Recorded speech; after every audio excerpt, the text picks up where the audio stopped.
Hello, Mark here. Today on the Mike Stone Show, Mike will have a special conversation with Chief Bill Landry. Bill spent a lifetime in law enforcement and worked his way up from the ground floor and eventually served as chief of Gonzales, Louisiana Police Department. Along the way, he picked up a lot of stories and a whole lot of perspective. This isn't an interview. It's just two people talking about the job, the changes he's seen over the years, and what really matters when you're serving a community. So get comfortable and listen in. First, this program does include discussions of real-life violence and sensitive graphic material. Listener discretion is advised. These stories are shared to inform, not to sensationalize. Mike's conversation with Chief Bill Landry starts right now. Hey, I'm visiting today with Bill Landry, a longtime lawman who spent decades serving his community and eventually led the Gonzales Police Department. From starting out on the street to wearing the chief's badge, Bill's seen it all. And he's got some great stories and straight from the heart reflections to share with us today. Now, this isn't about headlines or sound bites, just a good conversation about service, leadership, and the road that got him where he is today. So let's get into it with my conversation with my good friend, Chief Bill Landry. Chief, you doing okay? I'm doing fine, Sheriff. How are you today? Well, we welcome you into the Mike Stone Show, music, stories, and conversations. Well, let's start as we always do. Start at the beginning, I suppose, and round with your career.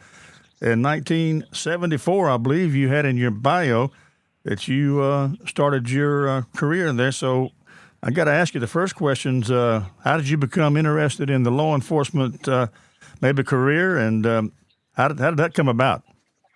I don't know. It seems like I've always had an interest in right and wrong. My dad was a pharmacist, had his own business, and he was burglarized several times. And as a teenager, I would want to try to capture or arrest and solve the case. So I guess I got interested because my dad was a victim of some burglaries in his drugstore. So that was at a very young age when you decided this might be a good line of occupation for you. Yeah, I kind of knew from beginning, right after in the upper teenage years, I wanted to be a policeman. All right. Well, you live in Gonzales, Louisiana. Is that correct? That's correct. So Gonzales was sort of a different place back then. What do you remember most about policing in those early years? It was very quiet after 9 o'clock at night. Usually all the air went out to buildings and you had a peaceful night. We probably started off in my career, probably 2 patrol cars in the entire, then it was the town of Gonzales, and ultimately expanded. But after dark, there wasn't much activity going on in the small town. What was the population of Gonzales 1974? Do you know? Oh, I would want to guess the population was probably 5,000 to 6,000 people at the most. Hey, it has grown tremendously from that time. It's probably about 12 to 14,000 population now. You did just about everything. I could follow that same path with my career, but you're patrol officer, juvenile officer, sergeant, detective. Was any role that really changed how you looked at the job, or anyone that you liked particularly, or all of them probably led to, obviously, you being chief at some point? I worked hard at everything I did. I always gave it my best effort and never quit. When something really got tough, I got tougher. And I didn't like to not solve a case. So that was my ambition and my drive, is to make things that we're able to solve, we could solve them, and I stuck with it. So you say your detective years were, there were some years there that you recall as being some of your best years as detective? Yes, and actually, when before the detective division was formed, as a sergeant in patrol, we kind of did the detective work also. We did the fingerprinting, we did the photographing, and we did crime scenes. So when Gonzales finally had progressed and created a detective division, that was my ambition then, to get out of the uniform and get into doing all the detective work. And eventually it paid off. Right. Well, looking back now, is anything about those early years that you that you miss the most? Not really. I don't miss the phones ringing at night. I miss the good working relation I had with the officers of the departments I worked for back then in Gonzales. It was family knit. We were all close, and we had such a great working relationship. It was hard to pass up. Well, that means a lot. Your working relationship with probably the rest of the law enforcement entities around you there from Gonzales.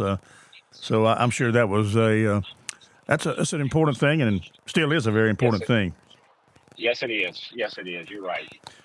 Okay, well, you was able to win your your first election as chief, was elected a position there in Gonzales, and I understand it was only by 4 votes. That was the case. Yes, I ran against an 8-year incumbent, and election night was kind of shocking to me because at first, when we tallied all the votes, my campaign manager looked at me and he said, "You didn't make it. You lost by 9 votes." Some people were upset. I calmed them down. I said, "It's not over yet." And about 45 minutes after we were going through feeling what a loss felt like, the phone rings. It was the other political camp and congratulated us to say, "You won the election." And so the conversation got to, well, no, our tally shows we lost by 9. Said, "No, you won by 4." So when we pulled the voting ballots out again, the campaign manager forgot to add one of the machines up, and sure enough, I won by 4 votes. So I knew what defeat looked like for a few minutes. That has to play on your emotions, your family emotions, and you work so hard. I know a little bit about campaigning, and you work so hard to try to get there, and then to have it at first where you did not think you won, and then all of a sudden. So that did play with your emotions and your family and your supporters, I'm sure. Yes, it did. My wife was crying. She says, "I don't know what we're going to do now," because I had to resign the position as police officer because it was a civil service position to seek the office of chief of police. And I just touched her. I said, "It's not over yet." And that was before we received a phone call of the victory. So it wasn't over. So After that first election, I had 3 terms with no opposition. So I really wanted to get out on top, and I had 35 years service when I decided to leave the department.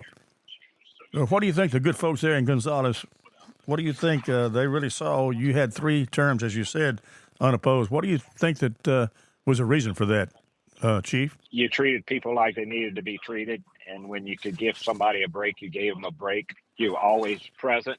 You know about being in political office, you have to be seen, you have to be friendly, and you have to be cordial. You have to have good people, because even as you as sheriff and me as chief, I was only as good as my worst employee. So that was the most important thing, to have good employees that made you look good. Oh, man, there's no doubt. And I guess for people who maybe not know my end of the conversation here, I'm talking to Chief Bill Landry.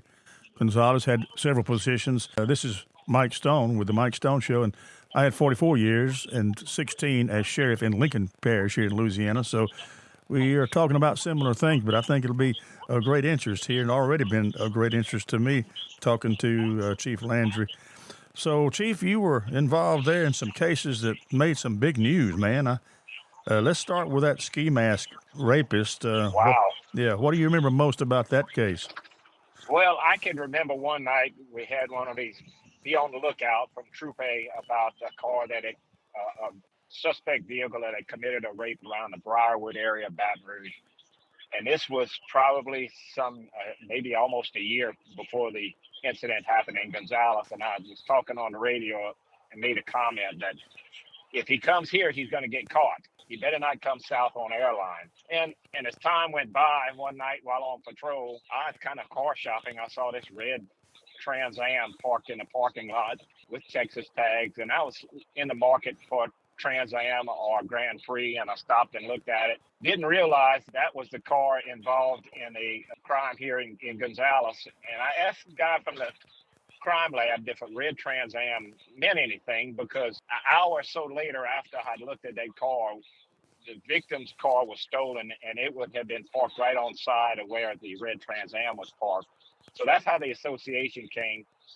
I was the only policeman in Louisiana who could identify the suspect vehicle at the time. So just by chance encounter, you came up on the vehicle, and later on, you had learned that's what they were looking for, correct? That's correct. I couldn't run the license plate number that night because of the system was down. I didn't write it down. I remembered it was a Texas tag, and all I remembered was the middle letter was a Z, like in zebra.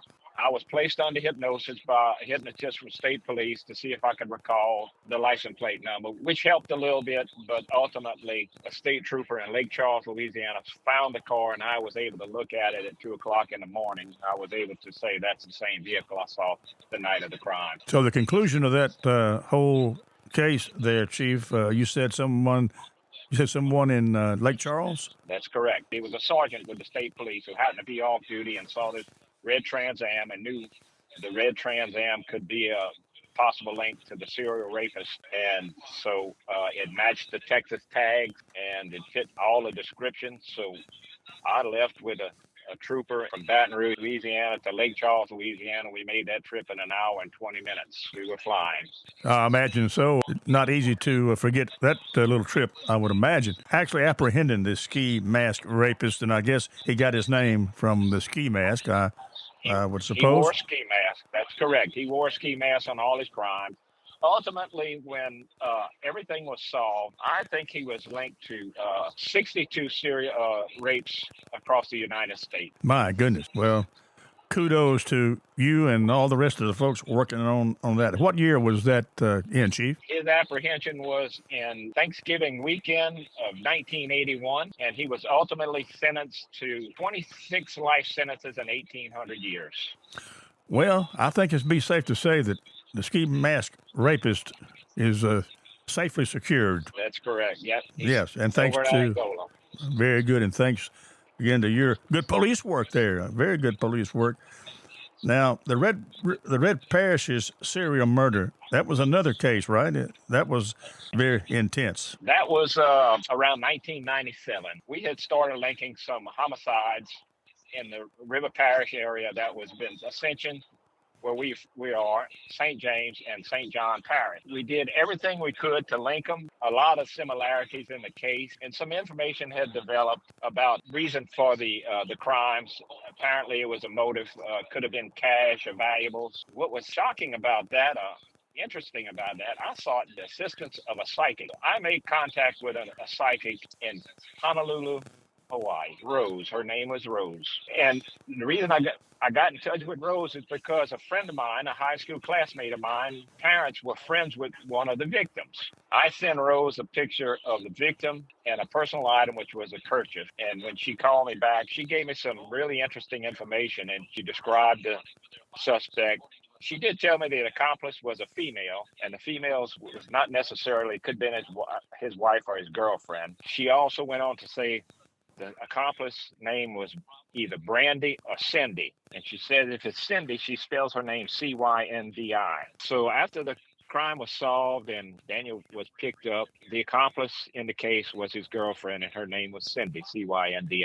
Now, this information came from a psychic all the way from Honolulu, Hawaii. Well, I know we go to any means. Tell us a little bit about that serial, River Parish's serial murder. Was it more than one murder? It was actually at least 6 homicides, one in the city of Gonzales, one outside Ascension Parish, one in St. James Parish, and then 3 in St. John Parish. The motive was money. There was a gambling habit. Two of the victims weren't killed in the attack. They suffered some severe injury. Female victim was shot with a shotgun, and she had difficulty in talking, but she could write. And so while interviewing her, the sheriff's deputy asked her if there was any description she could give the suspect, and she wrote down the word river rat. Now, for us who live down in South Louisiana, when you live in a specific area like the River Parishes, there's different accents, Cajun accents. So when you get toward the St. John and St. James area, their accent is different, and they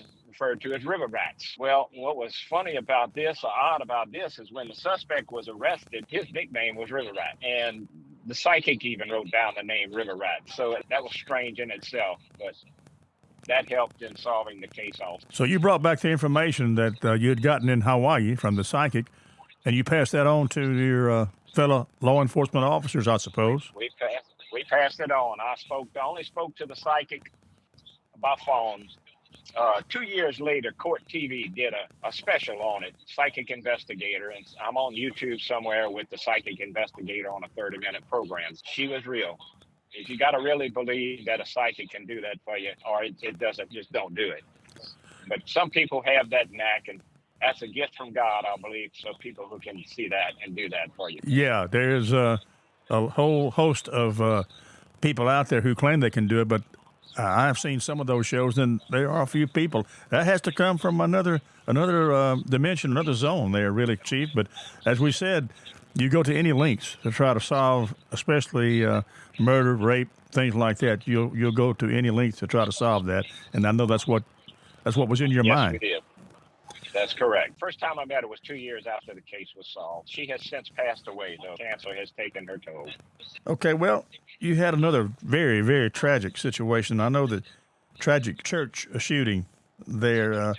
Did that happen in Gonzales or in your jurisdiction? That happened right in the city limit. Husband and wife separated. He drives to his wife's mother and father's home and kills his mother-in-law in the driveway at her home. Then he drives to the church where his estranged wife and 2-year-old child were on a Wednesday evening service. And as he walks into the church, the little 2-year-old turns around and hollers, "Dad," and he shoots the kid twice in the head and kills the wife and kills a couple other people in the church and wounds about 4 others. When I got to the church, it was total chaos. You know, when you think a church is a sanctity and the sanctuary is safe and you feel safe in church, it wasn't like that night. So to see the frenzy and the fear in those people's faces inside a church was something I'll never forget. No, I can hear the emotion in your voice, Chief, and I never worked anything quite that, I guess, just, over the years.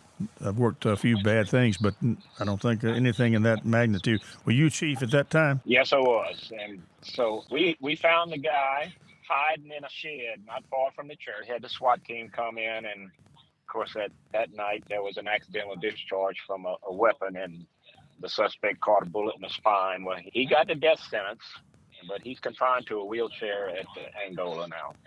But he is on the death sentence watch. Yes, and I'm sure you, along with all the officers who participated in that whole affair, you just never forget that tragic kind of a call and incident. It stays with you for the rest of your life. It's a memory you don't ever lose. You learn to live with it. When you walk into those things, you put aside all the emotions. You get your job done because you know what you have to do. And after it's all over, we went through the stress debriefing, and most all of us said if you could take away one section of a film, if you would, all of us said we would remove the death of the child out of that thought. And so we sought stress relief immediately because it was important for all of us to do.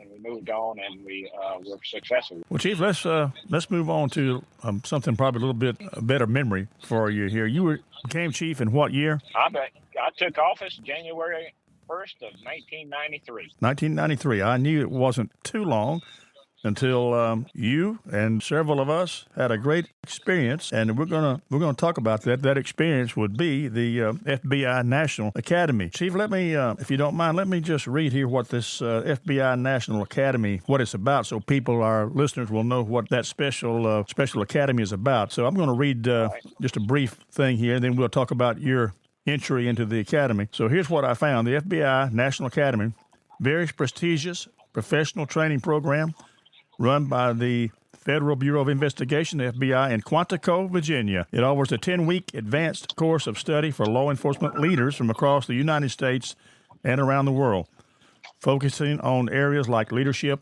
management science, forensic science, communication, terrorism, and physical fitness. Participation is by invitation only through a nomination process and includes both the U.S. and international law enforcement personnel. And, man, did we have a great 131 session. Chief, tell us how you got in. 181, that's what it was. 181. 181.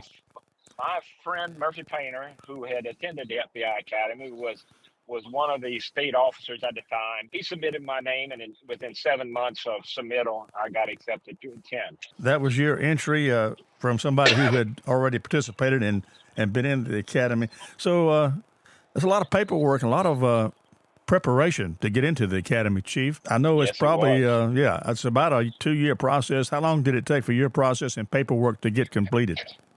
It actually took me 7 months. Okay. I was fast paced. I had to, you had to go through the physical, see the doctors, and get all the shots and everything necessary and submit it. So, Yes, quite a process. And Quantico, if people don't know exactly where that is, there's also a Marine base right across on the east part of 95, I-95, heading into Washington. Quantico is really out there. And at this academy, we went to the National Academy. They also have the FBI training still there. At that time, they had the DEA people there who were going through their training. So it's a triple dip there with the National Academy, which is just law enforcement officers like you and I, and then the FBI regular recruits going through their training, and then the DEA. So, Chief, that's correct. yeah, tell me about your experience and what you felt about the academy, and just a little information for people who don't know much about the academy itself. It's quite an experience. Yeah, it took me like 2 days to get there. When I got to the academy, you're signed, you're welcomed. I found my room, found my name on my door, and then I looked and I got assigned international student. My international student name was Igor Kostal. He was from Bratislava, Slovakia. He had a doctorate degree in nuclear chemistry and a minor in medicine. We thought he made a lot of money. His salary as a nuclear chemist and doctor in Bratislava, Slovakia was about $400 a month. What was interesting about it, I really think that either the FBI or the CIA really wanted him to defect to the United States because the unit he worked with in Slovakia was dealing with the smuggling of nuclear warhead components. He taught himself the English language in about 7 or 8 months. It was a good experience. Oh, bright guy. And we happened to be on the same floor, Chief, you and I. I don't know exactly how far we were, but do you recall that? We were on the same floor in the dormitory there. I was in 525 in the Washington dormitory. Oh, you were just maybe 2 doors down from me, if I remember correct. And, the training there is pretty intensive. I mean, you get credits from the University of Virginia, and you can take master level classes. I took a few master level classes there. What did you take at the academy? I took some level 3 and level 4 college courses to get some, because I had college hours already, working toward a degree which haven't finished yet. Management, business management, and those sort of classes that they did offer. It was like a semester of college is really what it was, with law enforcement based practices also. Right, Chief. I think you'll agree that the instructors and the way they treated us in the National Academy were just we were treated like, I don't know. It was fantastic. The cafeteria was wonderful. You could eat there. And it was such a great experience because you were treated so well. And they really wanted to make sure that the people in the National Academy had a good feeling about the training, and could go back and say, hey, this is the top-notch training. And it is the premier training for law enforcement officers around the world. Yes, it was. And if you remember correctly, 2 weeks, we were there for only 2 weeks when the Oklahoma City courthouse got bombed, and security really got tight around the FBI academy at that time. And there was talk that Timothy McVeigh was actually brought to Quantico in that 4-story spy building they have on site. I call it a spy building because they had antennas all on the top of it. And really, security was really tight. You had to show your credentials. And we watched all these SWAT teams come in, FBI SWAT teams come in to do extra training as a result of that. Oh, man, I certainly remember April 19th, 1995. The Oklahoma bombing, Timothy McVeigh involved, and I didn't ever hear that he might have been brought to Quantico, but I do remember the tight security. I mean, they shut us down there for a good while. Yes, they did. And, Chief, I know you remember the physical training there at the Yellow Brick Road. And can you tell us a little bit about that experience with the physical training part of it? At the end of that 10-week, we had to. Go ahead. The first week we got there, we started out running. We had a mile run, and that determined what the black group was always the fastest, and you had to determine based on your ability what group you were running I got to Quantico and just had difficulty in running a 1 mile at first. And every week that distance would increase 1 mile to 2 miles to 3 miles, 2 miles out, 2 miles back, which the final goal was called the Yellow Brick Road. And from there, you run 4 miles out. Then you get on a 2.5 mile Marine Corps confidence course. And that's all the ropes and rocks and ladders, everything a recruit in the Marine Corps would go through. And then some would opt to run 4 miles back. And once you completed it, the challenge was they gave you a yellow brick. You received your yellow brick, which is a prestigious award at the National Academy. Yeah, we sure cherish that brick that we earned in that, because it was quite an ordeal. But I have to say that was one of my, I guess, highlights of the whole thing. But I'd have to say, Chief, you might agree, the schooling was great. We got treated well. We could eat good. But the relationships there were the most important. And I know you made a lot of good friends at the National Academy. Yep, and I think you might be on my list there when I send out text messages. Oh, yes. We still stay in touch with about 10 to 12 classmates. Unfortunately, my suite mate, which was from East Moline, Illinois, Gary Sutton, passed away. Cancer got him back in 2005. But I'm still in touch with Igor. I found Igor after 30 years. I lost contact with him. I finally got in touch with him, and the last message I got was Happy New Year from him. So he's still alive and well in Bratislava, Slovakia. Yeah, I'm on your feed, and I did see your picture. You had a picture with the before and the after, the one taken at the academy, and then the picture now for Igor. And I know that was a great thing to rejoin and reunite your roommate there in the National Academy. And it was about relationships, and I still finally remember the lot of great friends that I made there and a lot of people that you meet. And we had a lot of a lot of people from international students there at the FBI, and I think they did that because, like you said, they wanted to bring in as many people as they could to sort of debrief them and find out what's happening in their part of the world. I'm pretty sure that was probably part of the incentive. Yes, it was.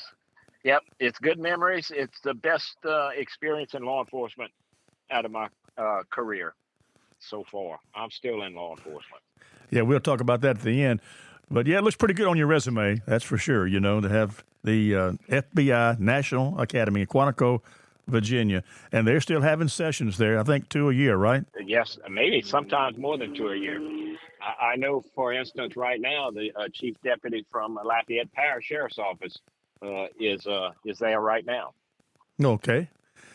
Well, again, great memories. I knew you would be excited to tell the people about that, and I think they will be quite excited. The movie Silence of the Lambs, if you saw that movie, they have a piece in there when you start your run. Now, they have a little clip in there where I believe the officer, the FBI agent, Jodie Foster played.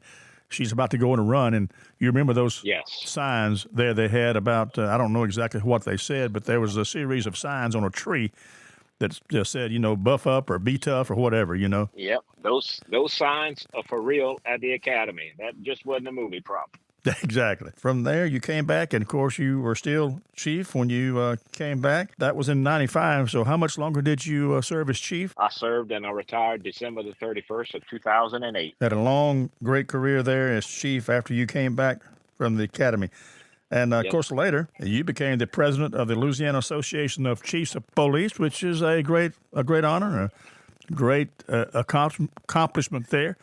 So how did that come about? I was at a police chiefs conference one of the early years as I was chief, and I was in a conference in Kenner, Louisiana at our annual conference. And a couple of the guys I made friends with, they kind of grabbed me by the cuff and said, "Hey, we're going to run you for sergeant at arms and as an officer." And then so I was elected as sergeant at arms, and then as in many associations, you just gradually graduate up to the next officer's position. So in 1999, I was elected as president of Louisiana Police Chiefs Association. And a great municipal police chiefs association. They always were great friends with our Louisiana Sheriff's Association. Who is your head administrator there now?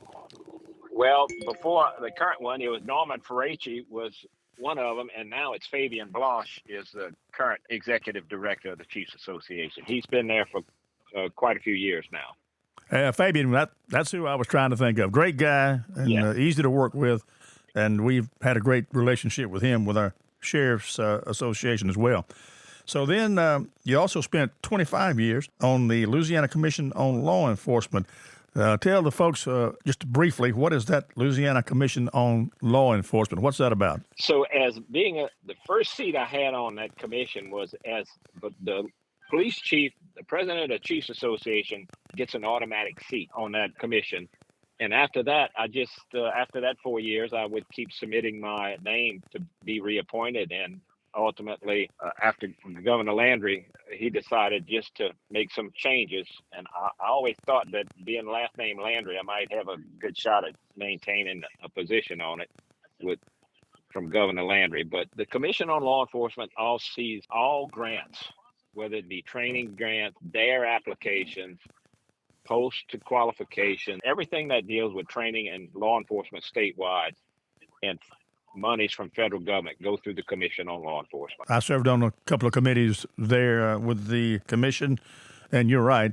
It does, the body does go through all the applications there, and they're the ones that can say yay or nay about whether these bodies get their money or not. And a lot of times it's very deserving, and a lot of times you look at it and you try to make those kind of decisions. But it's a great organization that does a good work. And you know yourself that, a lot of times all the monies you want aren't available. So you have to make sure that everybody gets at least some piece of the pie, whether it's a lot of money or a little bit of money. We try to be fair about it, and we were successful. No doubt, Chief. And again, just a great career to be able to serve on all those committees and all the things you did in the FBI Academy and even prior to that. But you also, man, you had to go through Katrina and Rita and Gustav, Ida. Up here in North Louisiana, we don't have quite that kind of issues with the hurricane, but just a quick memory on how that all came about. I wish I would have kept a diary, Hurricane Katrina. For those who know Gonzales along the interstate, where there is a Cabela's at that exit, and there also is an outlet, Tanger Outlet shopping mall, where the owner of Tanger Outlet was in North Carolina, and he called me and he said, "Bill, I'm giving you total control of my property.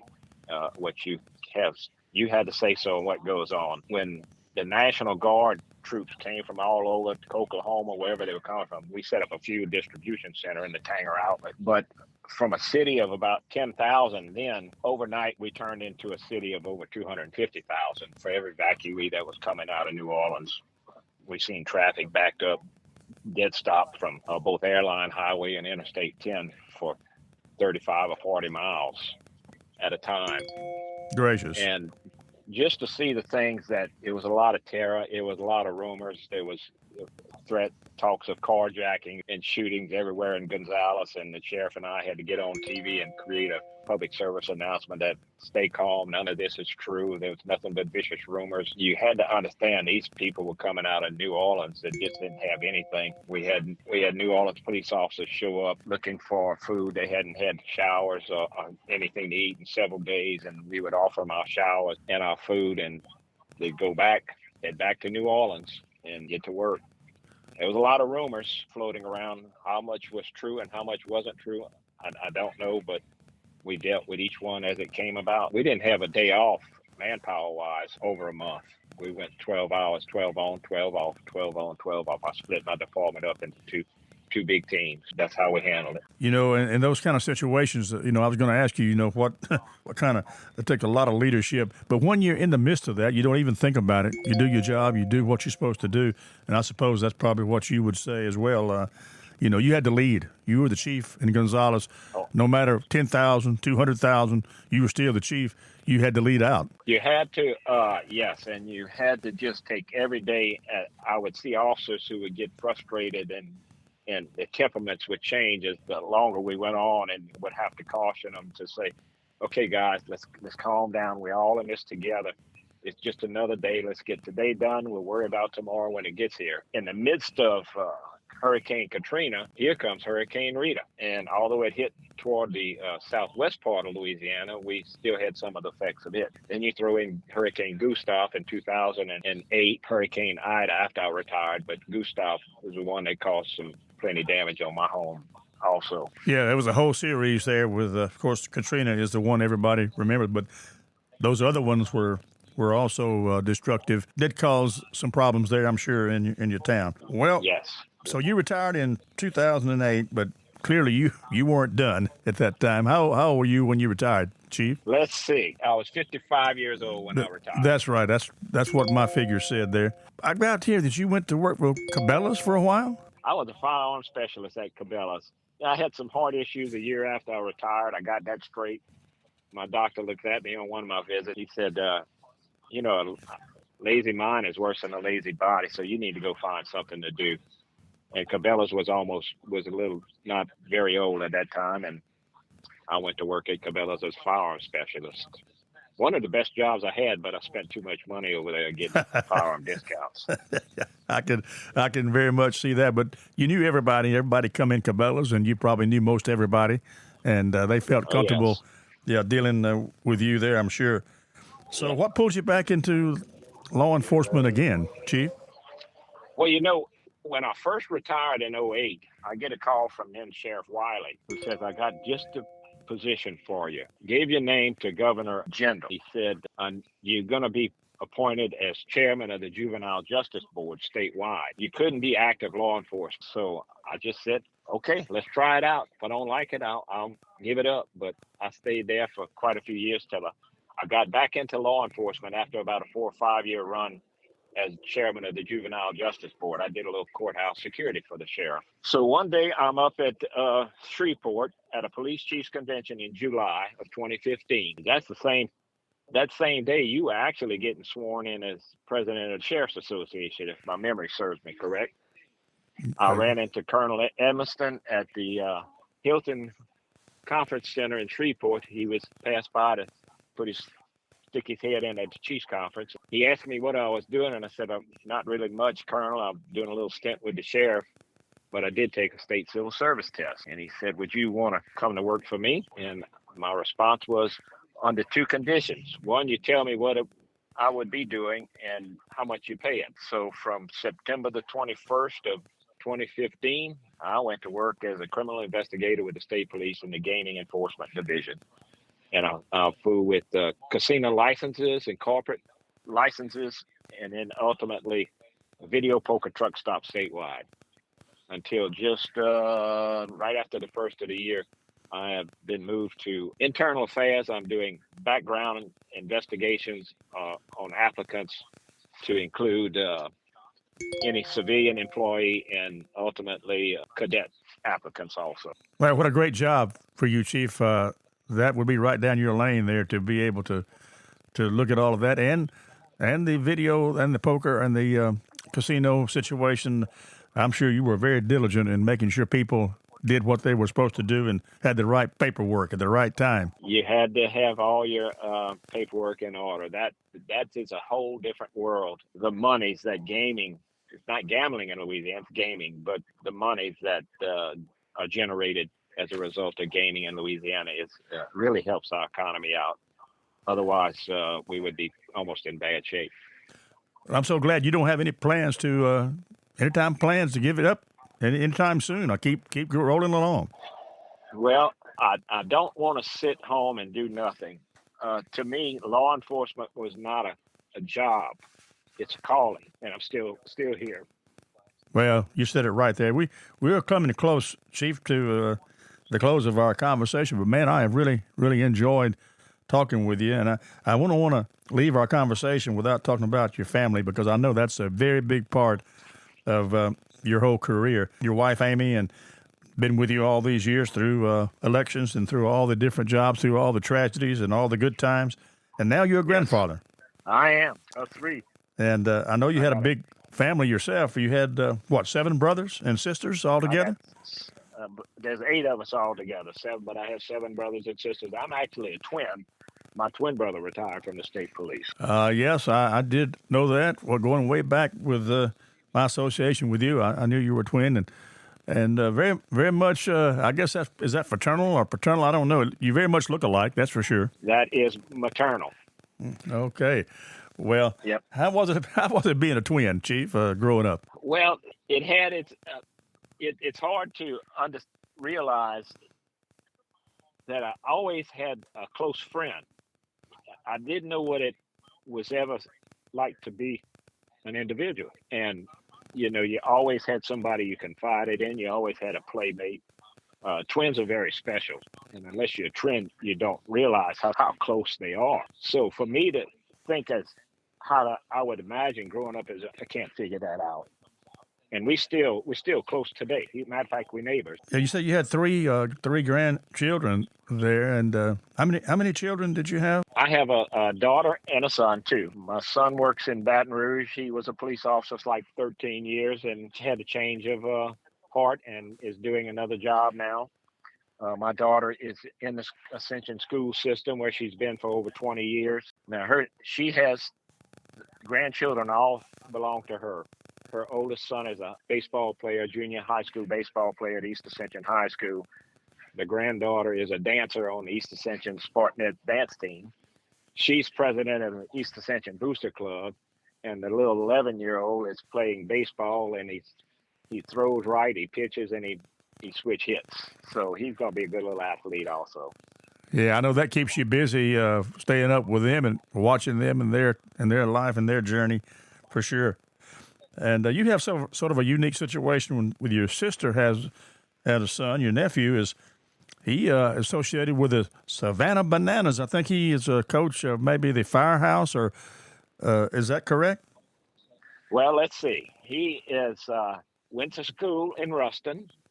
He was an all-state baseball player at Ruston High and played baseball at ULL and then finished at Louisiana Tech. His dad is currently head baseball coach at West Monroe, Coach Wade Semino. Thomas, right now, is head coach of the party animals with the Savannah Banana organization. Shim Shady is his name on the back of his jersey. But that's my sister's oldest son and my godchild. Have you seen them play live, Coach? I mean, Chief? I have. Yes, I have. And it's a whole entertainment. It's baseball entertainment at its best. Great athlete. There's some great athletes on those baseball teams. To do some of the stunts they do, it's unbelievable. I agree. I had never seen anything like it. They can flip and catch a ball. If you haven't seen the Savannah Bananas and the Party Animals, and I believe I can't remember the other. There's 2 or 3 other teams that they have. Firehouse or the Firefighters? Yeah, I believe it's the Firefighters. And then I actually saw last night, I was watching American Idol a little bit, and they had another team, the Tailgaters, that came on. They added one more. That's correct. There's 4 teams. 4 teams, okay. Well, if the audience here are listening, if you haven't seen or heard about the Savannah Bananas, you may want to look on YouTube or anywhere. They're playing some big venues now, and you can catch them at Major League Baseball stadiums all around. It is hilarious. It is entertaining. When you hit a foul ball up in the stands, if they catch it, you're out. And they do so many more things that unbelievable, really, there. And you got to put your name in for a lottery. That's one of the only ways you can actually get a ticket. Is you put how many tickets you might need, and your name may be drawn. If you're lucky, I put my name in the hat for New Orleans, and wasn't lucky to get drawn. But then a little later, I get another email that says I might be on a waiting list. If you can't make it personally, you have to, like you said, you have to look at it at YouTube. It's really a great entertainment. It is, certainly. Well, we're going to wrap up things here, Chief. But, when you look back really on nearly 50 decades of service that you've had, what do you think you're most proud of? I did the right thing for the right reason. Amen. That's pretty simple, Chief. That's right thing for the right reason. If you could give one piece of advice to any young officer or somebody who wants to start off in law enforcement, and it's a different day. We all know, we see the news, we know what's happening around. What would you advise a young person now, woman, man, what would you advise them trying to start a career in law enforcement if you had to give them one piece of advice? Always remember that the situation you're dealing with at the time might be the most important thing that victim or that complaint might be involved in. Always treat people fair, never mistreat them, and understand that that situation is important to them, and never abuse that authority of your badge and do something that's not acceptable. Chief, I wish we could bottle that up and send that everywhere across this land. I mean, that words of wisdom there that could go to any kind of law enforcement body, no matter where they are. That is the bottom line. And in my mind, I always considered it service. And I think that's what you did as well. It's a service that you're providing. And being a servant, you come in last. You know, your feelings and whatever, you come last. Everybody else is first. You know, my deputies used to say, well, you're sheriff or you're this. I said, listen, I got 42,000 bosses, and they all deserve to have the best that I can give every day. So I didn't say you don't have one boss. You had 42,000 in Lincoln Parish, and I consider that my bosses, and I was obligated to their needs. Yeah, Mike, it was never about me. I was only as good as my worst employee, and that's what made me look good. 3 terms with no opposition. I was very successful. Chief, it's been a great conversation with you. I have really enjoyed talking with you, and I'm sure our people are going to enjoy this as well. And we will have this conversation here on the Mike Stone Show, Music, Stories, and Conversations. Any last word, Chief? We are going to close out here, and thank you so much. I've enjoyed it. Thank you, Mike, for being a good friend and staying in touch. We'll see what happens next. Okay, my friend. Thanks, folks, for tuning in, and we will catch you on another Mike Stone Show conversation a little bit later. Thank you so much. You've been listening to Mike's conversation with Chief Bill Landry. This special conversation will air at various times on The Mike Stone Show, Music, Stories, and Conversations. For broadcast times and dates, be sure to check Mike's Facebook page. Thanks for listening.